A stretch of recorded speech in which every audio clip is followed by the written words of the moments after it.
Hello and welcome to all the students.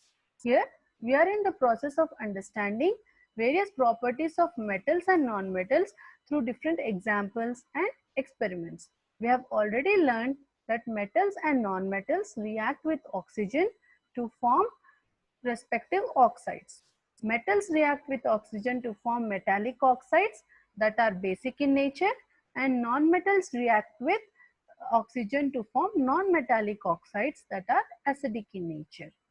Today, let us check how metals and non-metals react with water. First, let us look how metals react with water.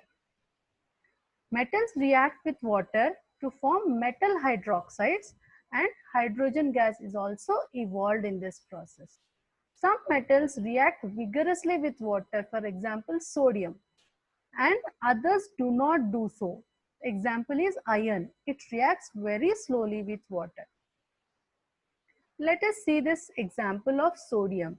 Sodium, when it reacts with water, it forms sodium hydroxide to NaOH, that is sodium hydroxide, and hydrogen gas is also evolved. This we will understand clearly by performing an activity. Take a 250 ml beaker. Fill half of it with water.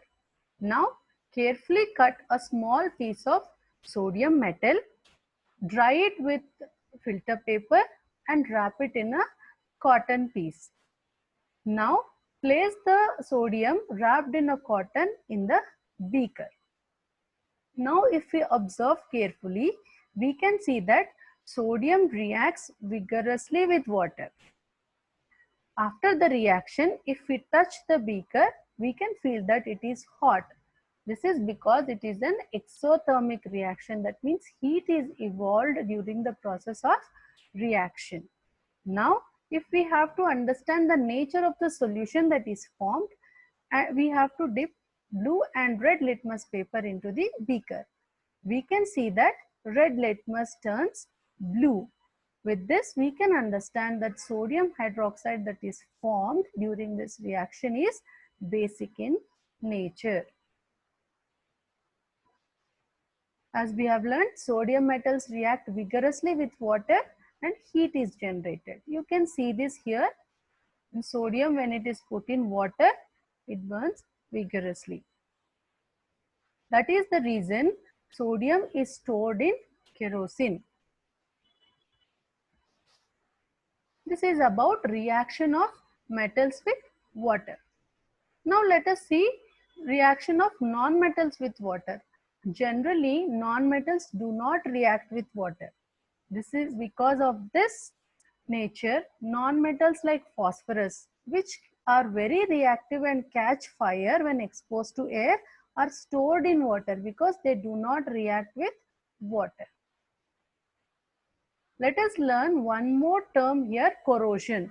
You might have seen some of your objects in the home that are made of metals like iron and copper. They change color after some period of time.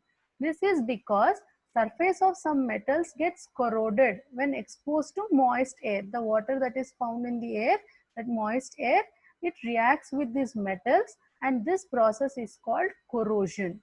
In case of copper, copper reacts with oxygen, carbon dioxide and the moisture that is present in the air and develops a green color coating, which you might have observed your copper vessels that in your home.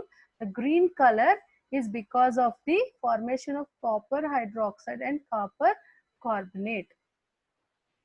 You have already seen how rust is formed when iron gets exposed to the moist air. Even we can observe the same thing with silver, which changes its color. How to prevent this corrosion of metals? There are some processes like applying oil or grease, or applying paint. You can see why our gates are painted. This is because to prevent corrosion. And galvanization. This term we have learned in previous year. Applying zinc on metal, this process is called galvanization. These are some of the processes which can be used to prevent corrosion of metals. Now again we have some equations. You can try these. Zinc reacts with steam to form zinc oxide and releases hydrogen gas. Complete this equation. And magnesium reacts with steam or hot water to form magnesium oxide and releases hydrogen gas.